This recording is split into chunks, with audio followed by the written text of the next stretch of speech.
Well, developing this morning, tensions running even higher in Minneapolis after a second shooting involving federal immigration enforcement, days after a deadly incident that sparked protests. Yeah, now we've been following a deadly shooting there for more than a week after an ICE agent shot and killed a woman in South Minneapolis. And now another man shot in the leg by an ICE officer in the same city.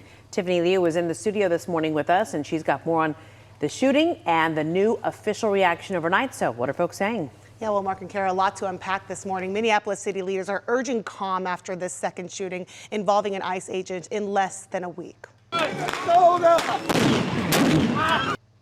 According to the Department of Homeland Security, ICE agents were involved in an encounter last night in North Minneapolis. DHS says during a struggle, an agent fired a shot, striking a man in the leg. That man was taken to the hospital. Now, much of this initial information overnight came from federal officials. Protests in Minneapolis stretched into this morning as the shooting comes just days after the death of Renee Good. She was killed in a separate ICE operation last week, about 5 miles away from this most recent shooting.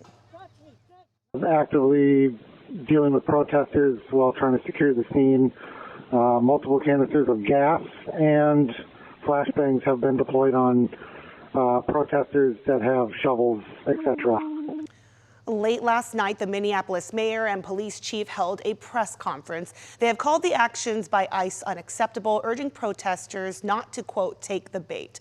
Minnesota Governor Tim Walz is also calling for accountability. He is urging residents to keep their phones on them at all times and record when they see ICE agents. Officials in Minnesota at this point have sued DHS in an effort to stop ICE raids in their state. Mark. All right, we appreciate the updates this morning, Tiffany. Of course, we've got our eyes on this situation in Minneapolis.